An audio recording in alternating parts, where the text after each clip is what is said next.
Boa noite, irmãos. A graça e a paz do Senhor Jesus. Amém. Amém. Abra sua Bíblia no livro do profeta Ezequiel, capítulo 18. Ezequiel, capítulo 18.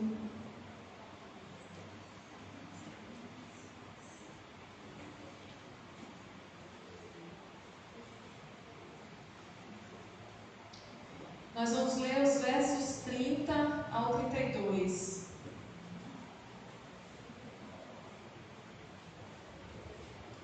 Todos encontraram? Amém. Diz assim a palavra do Senhor: Portanto, eu vos julgarei a cada um segundo os seus caminhos, ó casa de Israel, diz o Senhor Deus. Convertei-vos e desviai-vos de todas as vossas transgressões, e a iniquidade não vos servirá de tropeço. Lançai de vós todas as vossas transgressões com que transgredistes, e criai em vós coração novo e espírito novo. Pois por que morreríeis, ó casa de Israel? Porque não tenho prazer na morte de ninguém, diz o Senhor Deus. Portanto, convertei-vos e vivei. Amém? Vamos orar mais uma vez. Senhor Deus Todo-Poderoso, o Senhor é o Deus dos exércitos. O Senhor é aquele que vence todas as batalhas. Pai, eu peço ao Senhor que, revelado na Tua presença neste lugar, o Senhor tome as nossas mentes cativas à obediência da Tua presença, toda reverência, toda clareza, ó Deus, toda atenção, em nome de Jesus, sejam dadas a Ti, a Tua voz, a Tua palavra.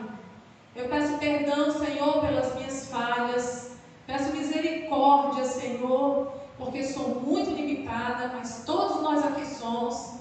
Estamos reunidos necessitados de ouvir sempre a Tua voz, e já ouvimos tanto nessa noite, te bendizemos por toda a palavra de conforto e de ânimo que já recebemos até aqui, mas aprove ao Senhor ainda me dar a oportunidade. Então, me ajuda, Espírito Santo, e não deixa ninguém dormir, em nome de Jesus, amém. Amém, irmãos? Amém. Porque minha voz é suave e doce. E aí, algumas pessoas gostam de dormir quando eu canto ou quando eu falo. Mas eu espero que o Espírito Santo te mantenha acordado para ouvir aquilo que Deus falou ao meu coração. Eu espero que Ele fale ao seu coração também. É a palavra do Senhor. Amém? Deus aqui está advertindo, avisando o seu povo, trazendo o seu povo um chamado de arrependimento. E Ele fala da sua misericórdia, porque sempre que Deus Ele nos chama ao arrependimento, Ele exerce a sua misericórdia. Ele é misericordioso. Aleluia. E eu quero dar um pouco de contexto para vocês, de forma que todos nós possamos nos situar no que está acontecendo aqui. Ezequiel, o profeta, ele foi levado cativo para a Babilônia por volta de 597 a.C. 9 anos depois de Daniel. Daniel foi primeiro, isso quer dizer que Daniel foi primeiro. Daniel foi, junto com seus amigos, para a realeza, ele foi ficar na corte. 9 anos depois, Ezequiel é levado ao exílio também. A questão do cativeiro babilônico foi gradativa, foi a prestação. Somente 10 anos depois que Ezequiel está no exílio da Babilônia, na terra da Babilônia, é que Israel, ou a terra de Judá, o Reino do Sul, cai totalmente em cativeiro babilônico. Então, ele passa ainda 10 anos profetizando a todos os exilados que estão na Babilônia. Enquanto Daniel estava na corte, Ezequiel estava no meio do povo. A tradição diz, os estudiosos dizem que Ezequiel morava em uma região ali na Babilônia, que dava mais ou menos a 160 quilômetros do que seria o Jardim do Éden, no início da criação. É aquela região ali do princípio da criação. E talvez por isso ele fala tanto do Jardim do Éden em suas profecias, porque a tradição oral dava a ele o respaldo de que estivesse possivelmente muito próximo daquela região. Né? E ele também tem um quê apocalíptico, parecido com Daniel. Né? Ele tem umas visões diferentes, muito parecidas com o que João teve lá na ilha de Patmos. Então o ministério dele foi um ministério muito profundo e também escatológico. Algumas coisas do que Ezequiel diz respeito ao fim dos tempos também, tal qual é Daniel. Mas de fato, Ezequiel profetizava ao seu próprio povo. Ele profetizou juízo também a outras nações, né? Mas o seu papel principal era estar ali no meio do seu povo, né? Naquela região de campo da Babilônia, no meio dos babilônicos e também dos exilados. E aparentemente ele continuava pregando o que Jeremias começou. Talvez ele, porque foi contemporâneo de Jeremias bem mais velho que ele, mas talvez ele tenha sido discípulo de Jeremias, porque ele também era sacerdote na época e antes de ser levado cativo para a Babilônia. Então, entendam que Ezequiel, ele tinha um pouco de estar ali na terra de Israel, da terra de Judá, de ter provado todas as coisas boas e ruins, né, na sua própria terra, e foi levado ao cativeiro, e ali ele foi usado por Deus poderosamente. A mensagem dele era explicitando, tentando clarear a mente do povo por que eles estavam ali. Por que aquela leva de judeus tinha sido levada e estava sofrendo naquele cativeiro. Ele estava tentando fazer eles entenderem que o que eles estavam vivendo, inclusive o próprio Ezequiel, era o cumprimento das profecias do próprio Jeremias, que estava avisando, do próprio Isaías, que 100 anos antes já tinha avisado que eles iam passar aquele juízo por causa do pecado. E Ezequiel faz isso. Eu quero que você, por favor, mantenha a sua Bíblia aberta e vá comigo para o capítulo 20, nesse contexto. Eu quero que você entenda melhor o que Deus quer trazer para nós no texto que nós lemos. Então, no capítulo 20, ele, da parte de Deus, Ezequiel, da parte de Deus, lembra aos anciãos de Israel toda a trajetória das promessas de Deus e dos cumprimentos das promessas de Deus. Ele lembra aos anciãos que estavam questionando a ele e a Deus de todos os pecados do seu povo, de toda a desobediência, de toda a rebeldia. E veja comigo no verso 6, que ele diz assim: naquele dia levantei-lhes a mão e jurei tirá-los da terra do Egito para uma terra que eles tinham previsto, a qual manda leite e mel, coroa de todas as terras. E Deus tirou o povo de Israel. Ele foi fiel em suas palavras. Aleluia! Ele tirou e exigiu fidelidade. Que vocês sirvam somente a mim. Que vocês amem somente a mim.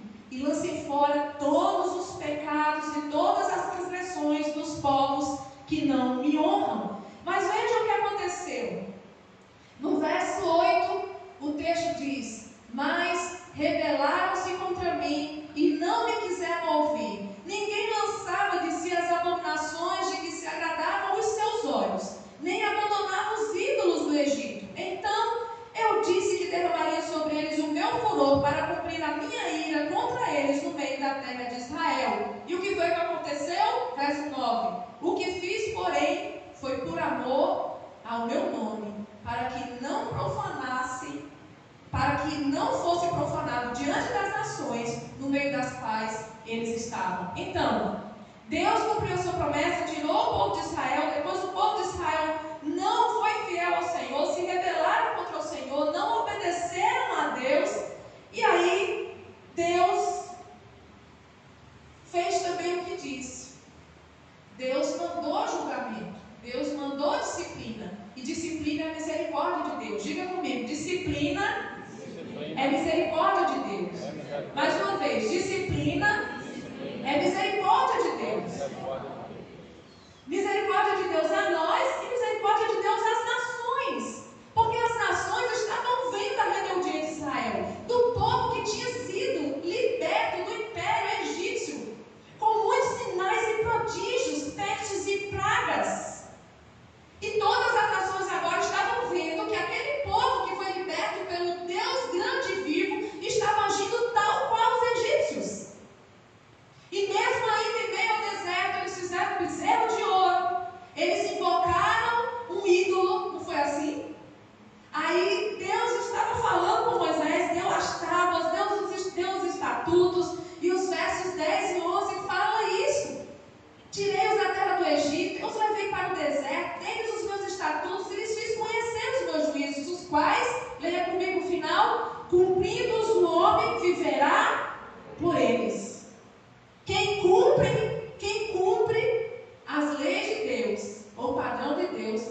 A questão é que o coração daquelas pessoas, nessa trajetória aqui, andava após outros ídolos e não seguindo o próprio Deus. Mas veja o verso 17 comigo, do capítulo 20. Não obstante, os meus olhos lhes perdoaram, e eu não os destruí, nem os consumi de todo no deserto. Você pode dizer aleluia por isso? Aleluia. Deus perdoa e Deus não destrói completamente. E Deus renova a aliança de filho para filho. Ele diz de novo, eu vou continuar com vocês. Mais de 90% morre daquela geração. Mas Deus deixa um remanescente. Diga comigo, Deus tem um remanescente. A questão é quem faz parte dele. Mas Deus sempre vai ter um remanescente. Aleluia. E sabe? Ele disse, eu vou dar a terra de Canaã para vocês. A terra que mana leite e mel. Aquela que eu falei desde o Egito, desde a época da Páscoa. Eu vou dar a terra que mana leite e mel para vocês. A terra dos sonhos. Quando vocês chegarem lá, vocês vão obedecer os meus estatutos. Vão lançar fora todas as abominações. Vão me amar acima de tudo e de todos. E vão cumprir os meus mandamentos. E ali, eles conquistaram a terra de Canaã. As terras foram divididas para todos e havia leite e mel. Tudo que Deus prometeu estava acontecendo. Você pode imaginar isso? Os muros de Jericó caíram. E o povo entrou na terra. Possuiu a terra. E estava pronto para ser feliz com o seu Deus. E nadando na misericórdia de Deus, o que foi que o povo de Deus fez? Se corrompeu. E cometeram erros piores do que os do Egito. Diz a Bíblia que eles levantaram altares aos Balaíns, aos deuses de Canaã, e foram capazes de sacrificar os seus próprios filhos aos deuses daquelas terras. Então, que pena que tudo isso aconteceu. Veja no verso 31 comigo, do verso 30 ao 31, capítulo 20. Portanto, dize à casa de Israel, assim diz o Senhor Deus, vós vos contaminais a vós mesmos, à maneira de vossos pais, e vos prostituís com as suas abominações, ao oferecerdes os vossos dons sacrificiais, como quando queimais os vossos filhos, vós vos contaminais com todos os vossos ídolos até o dia de hoje. Porventura me consultaríeis, ó casa de Israel? Tão certo como eu vivo, diz o Senhor Deus, vós não me consultareis. O que vos ocorre à mente de maneira nenhuma sucederá. Isto que dizeis, seremos como as nações, como as outras gerações da terra, servindo as árvores e as pedras.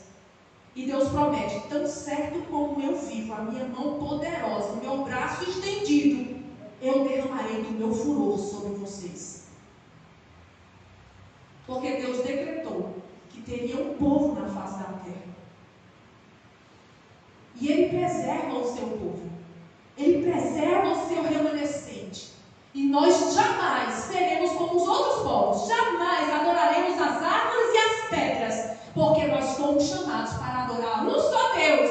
O Deus vivo, Senhor das árvores e das pedras, de tudo no universo. Só existe um. Amém. E o Senhor não vai deixar que isso aconteça. Sabe? Por misericórdia, Deus já planejou a restauração do seu povo em Cristo Jesus naquela época. Veja comigo os versos 41 a 44. No mesmo capítulo. Agradar-me-ei de vós como de aroma suave. Quando eu vos tirar dentre os povos e vos congregar das terras em que andais espalhados, e sereis santificado em vós perante as nações. Sabereis que eu sou o Senhor, quando eu vos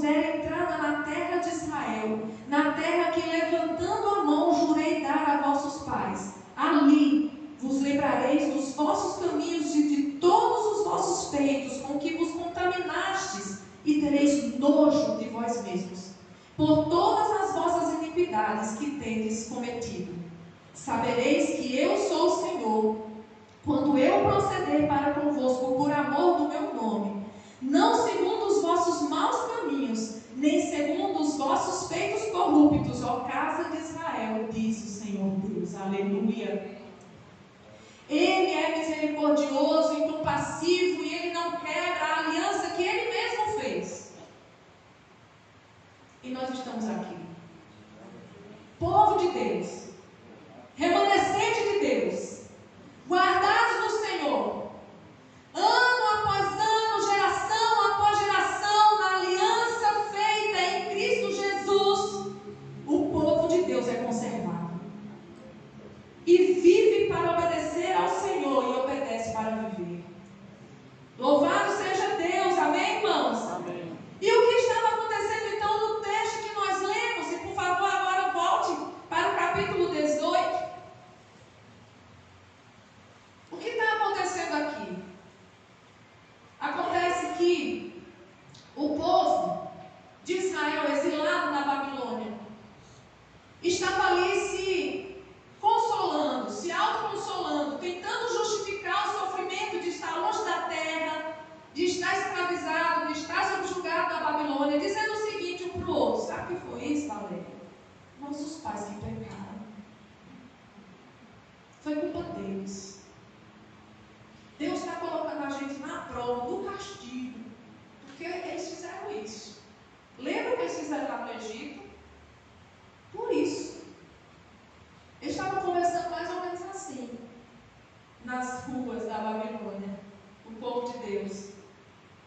Estava usando o provérbio, veja comigo aí, o provérbio que eles estavam usando, no verso 2 do capítulo 18.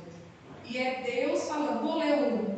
Veio a minha palavra do Senhor dizendo, verso 2: que tendes vós, que acerca da terra de Israel, proferis este provérbio dizendo: os pais comeram uvas verdes e os dentes dos filhos é que se embotaram. Eles estavam falando isso aqui que eu parafraseei. Se nossos pais erraram, os nossos dentes é que estão ficando embotados. É por isso que nós estamos sofrendo, que nós estamos passando isso, né? Mas veja qual foi a resposta de Deus nos versos 3 e 4. Tão certo como eu vivo, diz o Senhor Deus, jamais direis este provérbio em Israel: eis que todas as almas são minhas, como a alma do pai, também a alma do filho é minha. Leia comigo bem alto: a alma que pecar, essa morrerá. A alma que pecar, essa morrerá. Cada um dará conta de si mesmo diante de Deus, como disse Paulo em Romanos 14, 12. Cada um responderá por si. Diga: eu vou dar conta da minha vida a Deus. Então preste atenção na sua vida. Pare de prestar atenção na vida do outro, porque é a sua vida que você vai prestar conta. Isso é sério, irmãos.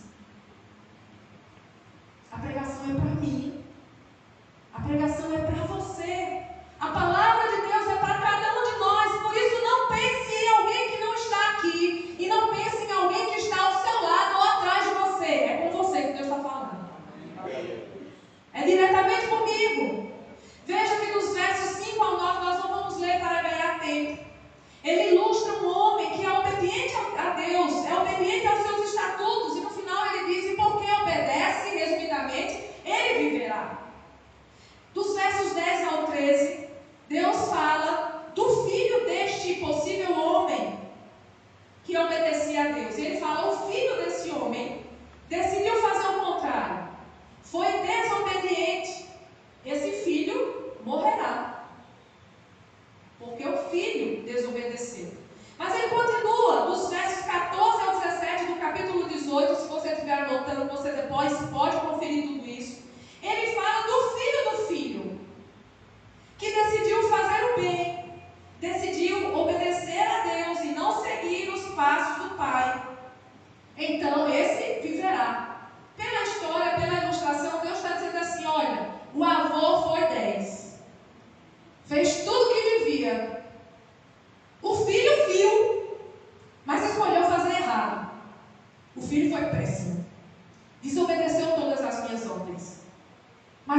foi 10. Olhou para a vida do pai, o texto diz isso, e resolveu não fazer a maldade do pai. Resolveu fazer igual ao avô. Ele viverá. Cada um dará conta de si mesmo diante de Deus. Então, a justiça de Deus é a seguinte. No verso 20 do capítulo 18. A alma que pecar, essa morrerá. O filho não levará a iniquidade do pai, nem o pai a iniquidade do filho. A justiça do justo ficará sobre ele, a perversidade do perverso cairá sobre este. Ponto final. Essa é a história e continua sendo até hoje. Agora, no decorrer do texto, do contexto do capítulo 18, o Senhor Deus diz assim: se o pecador, se esse que está fazendo um monte de coisa errada, se arrepender e mudar de vida, eu vou perdoar. E não importa o que ele tenha feito, tudo será esquecido. Eu perdoarei.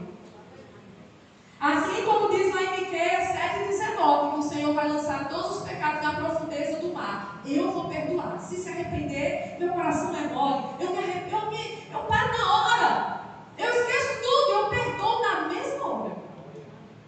Aí ele diz também, no decorrer do contexto, ele fala: agora, se o justo, o obediente, em algum momento do seu caminho se desviar, o termo é desviar a si mesmo do caminho.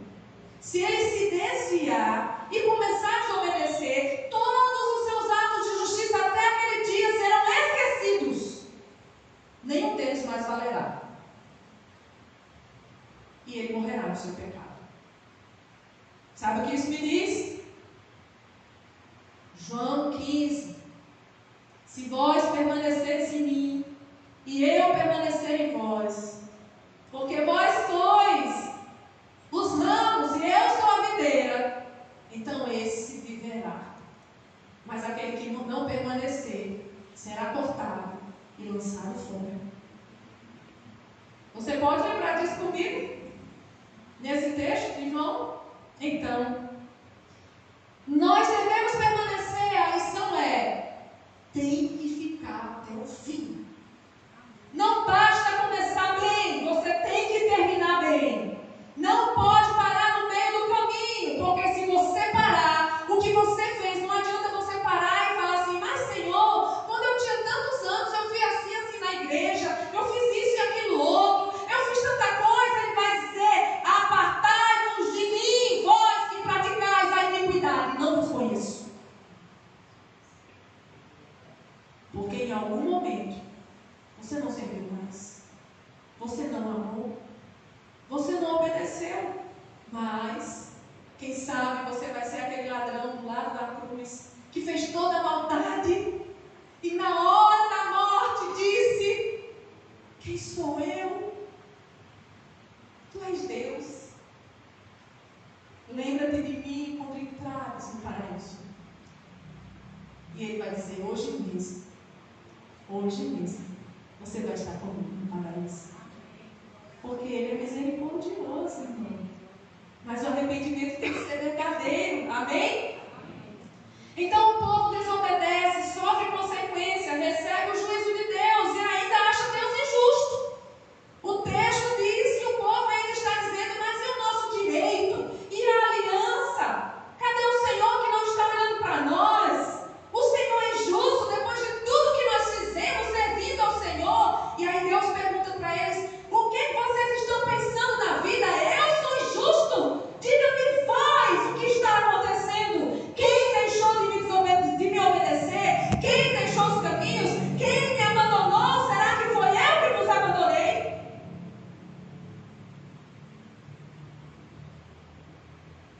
E Deus chama para o conserto. Deus chama para o seu amor. Deus chama para a sua paz. Deus chama para a sua prosperidade. Deus chama de volta para o seu cuidado. E os versos 30 ao 32 falam isso para nós. Foram os versos que nós lemos. Portanto, eu vos julgarei a cada um segundo os seus caminhos, ó casa de Israel, diz o Senhor. E o Senhor, por misericórdia, diz o quê? Convertei-vos. Desviai-vos de todos os vossos pecados.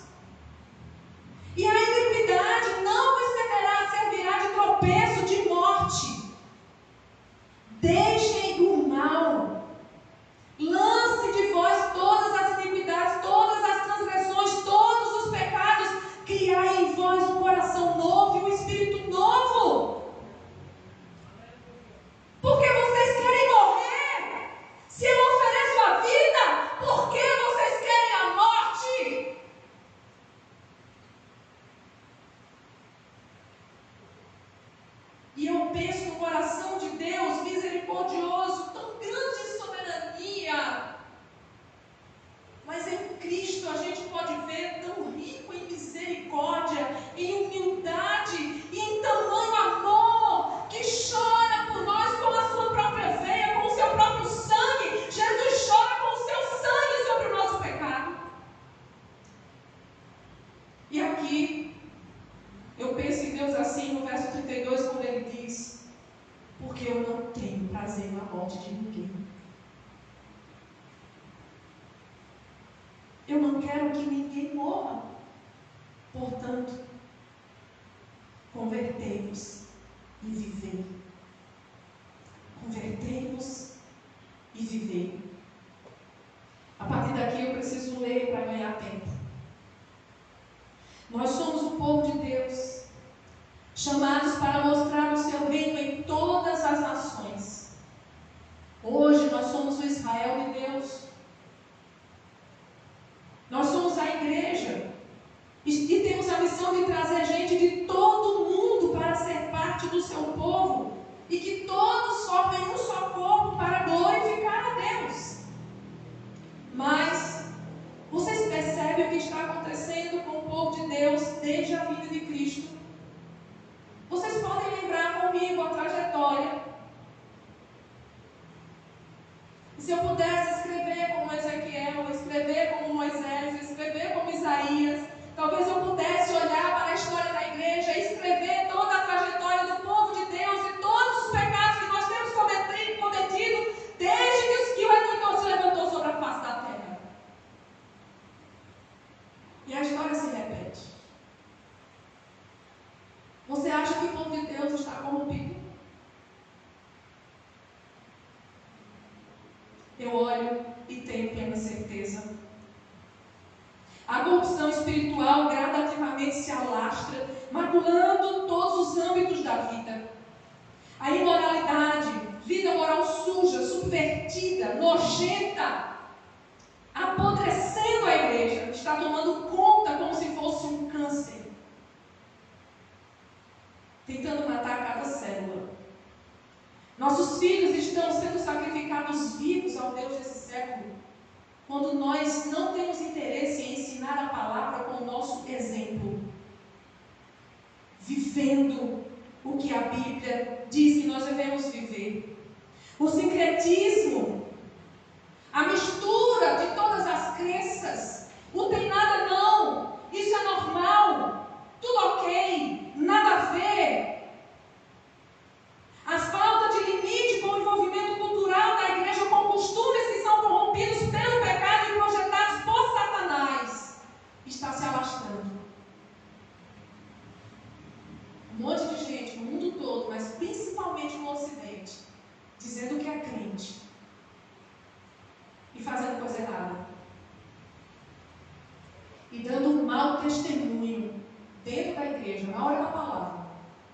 Conversa, não liga, não respeita. Isso é o mínimo. Andar na consciência cristã para lá e para cá na hora da palavra, namorar, sair da consciência cristã para ir praticar relação sexual em qualquer lugar com a namorada, com a noiva,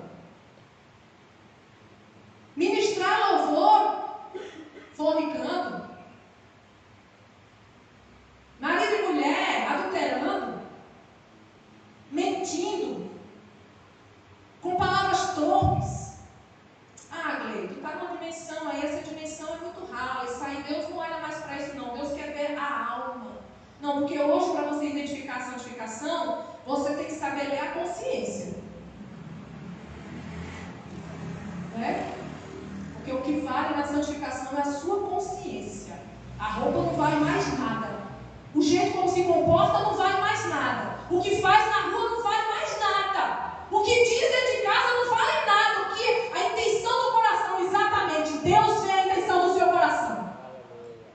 Deus sabe a falsidade. Deus conhece a podridão dos seus pensamentos. E a boca fala do que o coração está cheio.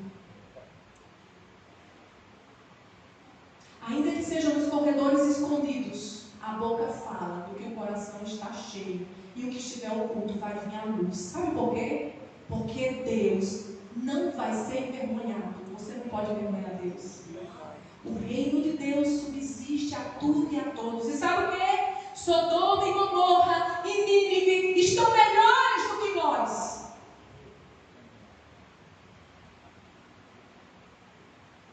Porque nós conhecemos a palavra.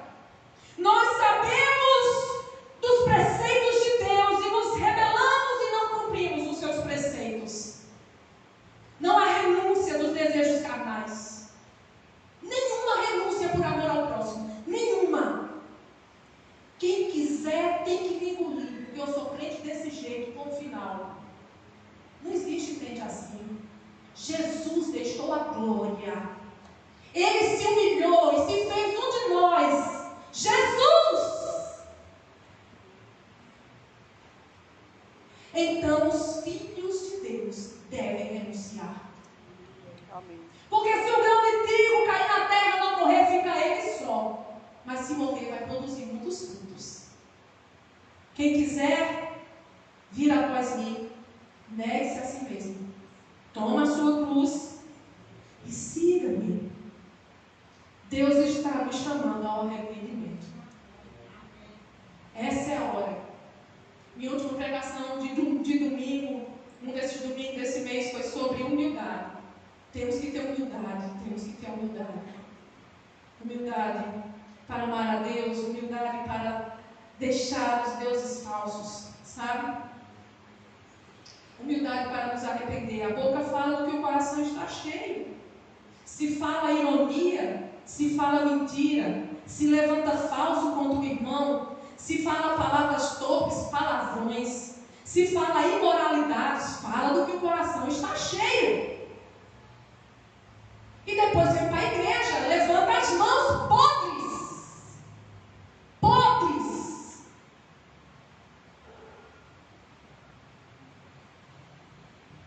Deus não recebe o seu culto. O Senhor está nos chamando ao arrependimento. O pecado é a causa de todos os males e doenças. Deus é a nossa cura. Só existe uma cura para o mundo. Deus, pelo sacrifício do seu Filho Jesus Cristo. É o perdão dos nossos pecados. Sabe, muitos têm usado como consolo, tal qual o povo de Israel no cativeiro. Muitos têm tentado justificar seus próprios sofrimentos, dizendo sobre o que os outros fizeram. Eu sou assim por causa do meu pai. Eu sou assim por causa da minha mãe. Eu sou assim porque eu fui criado de casa em casa, de porta em porta. Eu sou assim porque aconteceu isso e aquilo outro comigo. Eu não sei se você já ouviu o testemunho do pastor Cláudio Duarte. Um menino abandonado, órfão, foi de casa em casa. Foi criado de todo jeito. Ele podia ser um homem totalmente contrário do que ele é hoje. Antifamília, rebelde, aceitando tudo. Mas não. Fale quem quiser falar. O pastor Cláudio está levantando a bandeira de Cristo no Brasil.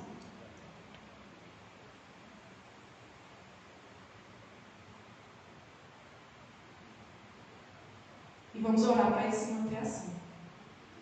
Porque tem gente que fica olhando esse pessoal que está proclamando e que está a nível nacional proclamando, fica assim, deixa só ver.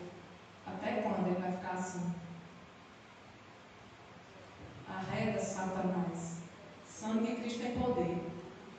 Ore para ele se manter, porque nós precisamos de profetas nessa nação. Amém. Profetas a nível nacional que proclamem com a sua vida, com a sua família. Amém. A glória do Senhor sobre a terra. Então muitos têm dado desculpas usando o passado, ou usando o presente. Não, eu estou assim porque a igreja que eu estava, a igreja que eu fui, me magoou demais, fez muito contra mim. Deus quer saber de você. E você? Como é que você está? Como é que você responde a Deus? Você perdoa ou não? Porque o sangue de Cristo foi derramado para que eu e você perdoássemos. e seguíssemos. Você é remanescente de Deus? Então não dê desculpas. Viva a vida em obediência. Viva a sua vida em obediência ao Senhor. A questão aqui é a permanência, é a fidelidade de cada um diante de Deus. É o que nós fazemos com a nossa vida. Deus quer saber o que você está fazendo com a sua vida, com a sua consciência. Qual é o seu comportamento? E eu sigo para o fim dessa mensagem.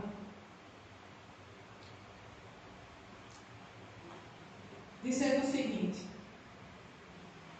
Ezequias, o rei Ezequias, rei de Israel, obedeceu a Deus.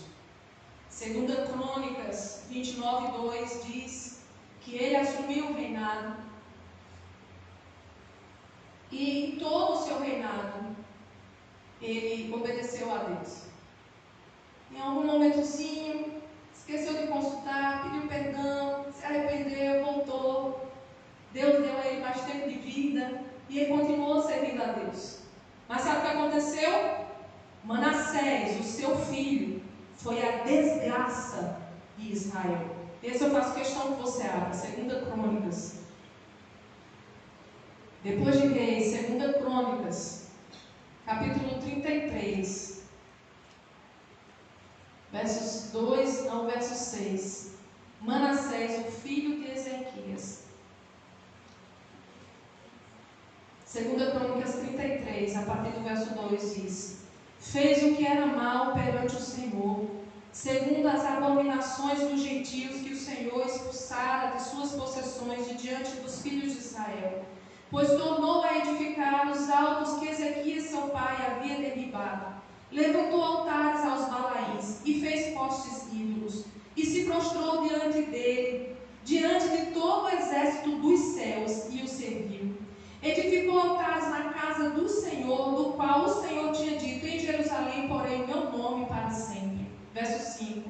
Também edificou altares a todo o exército dos céus nos 2 átrios da casa do Senhor. Verso 6. Queimou seus filhos como oferta no vale do filho de Inom. Adivinhava pelas nuvens, era agoreiro, praticava feitiçarias, tratava com necromantes e feiticeiros, e prosseguiu em fazer o que era mal perante o Senhor, para provocar a ira de Deus. Filho de crente. Filho de crente.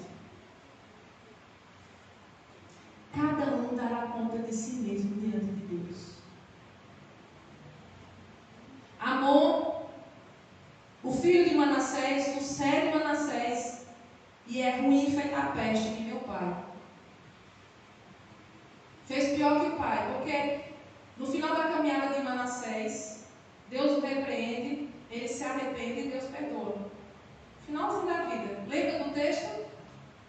Se o pecador se arrepender, ele viverá. Eu perdoarei. Isso aconteceu com Manassés. Esse que a gente leu agora fez essas coisas terríveis. Deus é misericordioso. Mas Amon não se arrependeu, diz a Bíblia. Não se arrependeu. Capítulo 33, versos 22 e 23. Mas Josias, eu quero que você leia comigo.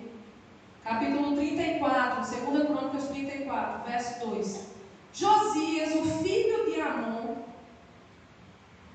então, neto de Manassés e bisneto de Ezequias. Veja aí como foi a vida dele. Verso 1. Tinha Josias 8 anos de idade quando começou a reinar e reinou 31 anos em Jerusalém. Fez o que era reto perante o Senhor. Andou em todo o caminho de Davi, seu pai. E não se desviou como? Nem para a direita e nem para a esquerda. Agora vai comigo lá para os versos 31 a 33 do capítulo 34. Lá no finalzinho do capítulo 34. Diz assim: o rei se pôs no seu lugar e fez aliança ante o Senhor para o seguir e guardar os seus mandamentos, os seus testemunhos e os seus estatutos de todo o coração, de toda a alma, cumprindo as palavras desta aliança que estavam escritas naquele livro. Todos os que se acharam em Jerusalém e em Benjamim anuíram a esta aliança.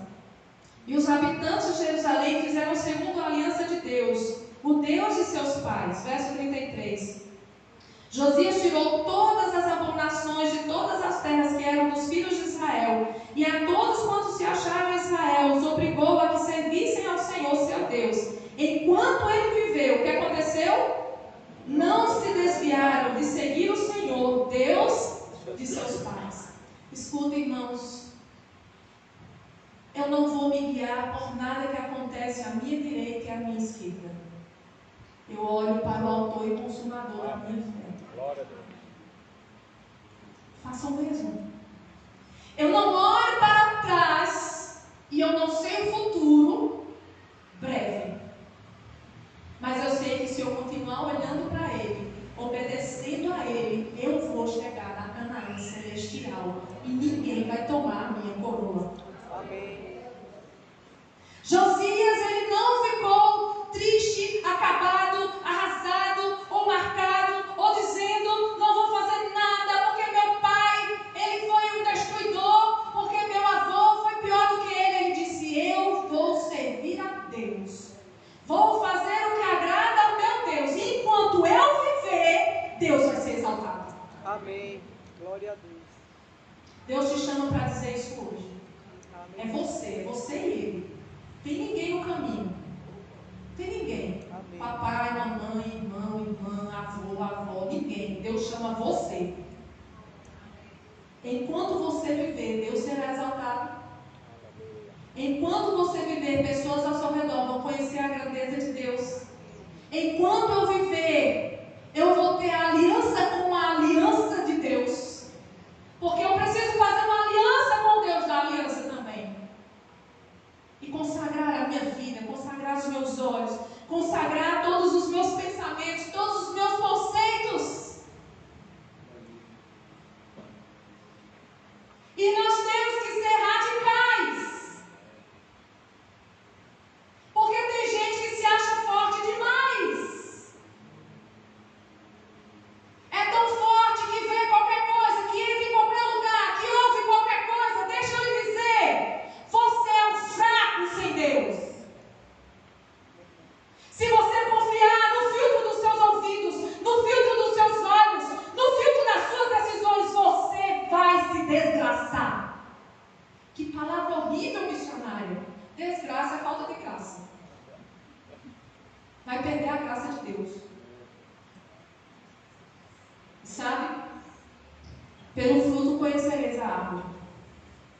Jesus falou, palavras de Jesus.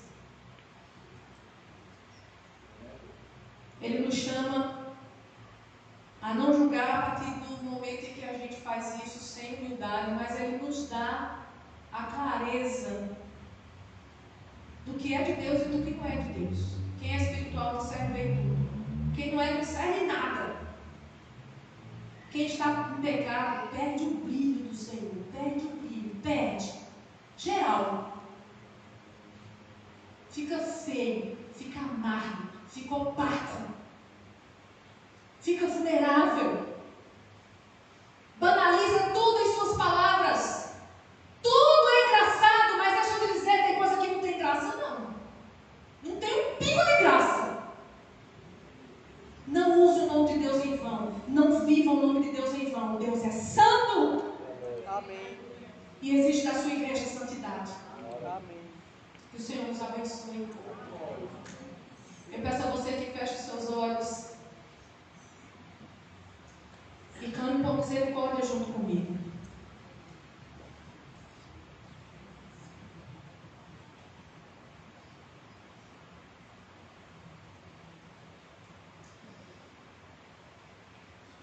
Senhor,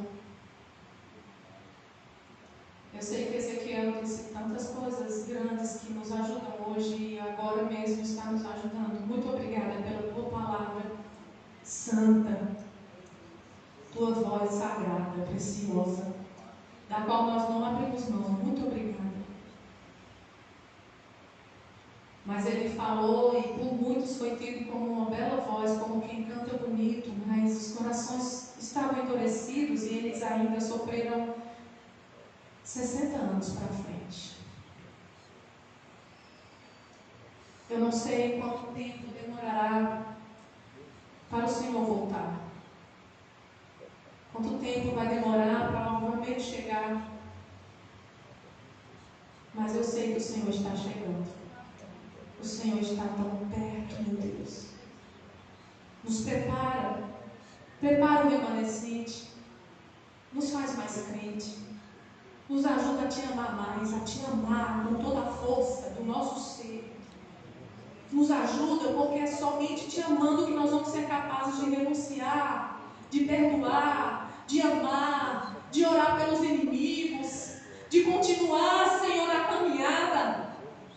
Nos ajuda a te amar, Senhor. Espírito Santo, somos gratos pela fé. Somos gratos pela graça que nos santifica todos os dias. Nós não estamos sozinhos. Aquele povo de Israel, Senhor, tinha mais dificuldade. Mas o Teu Espírito habita em nós, aleluia. O Teu Espírito Santo está em nós, aleluia. O Teu Espírito nos capacita todos os dias, todos os momentos, todos os instantes, Senhor. Então nos ajuda, nos faz mais santo, nos faz buscar mais a Tua presença, a Tua santidade, nos faz testemunhar da Tua glória, nos faz romper com esse mundo. Não nos deixa achar que somos fortes demais. As coisas pequenas levaram Israel ao profundo poço. Ajuda-nos a romper, Senhor, com o mundo. Ajuda-nos a mostrar a Tua glória. Ajuda-nos a nos parecer com Jesus Cristo. Ajuda-nos a olhar para Ti. Nós pedimos perdão pelos nossos pecados. Perdão, Senhor, pelas minhas limitações. Perdão, Senhor. Ajuda-nos a manter a voz alta e clara, falando das Tuas verdades.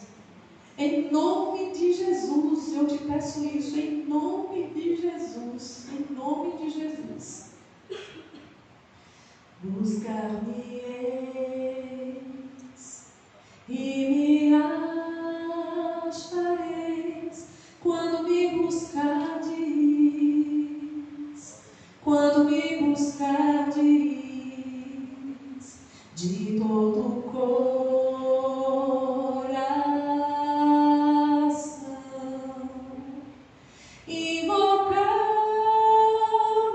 Invocar-me-eis e orareis a mim, e eu vos ouvirei.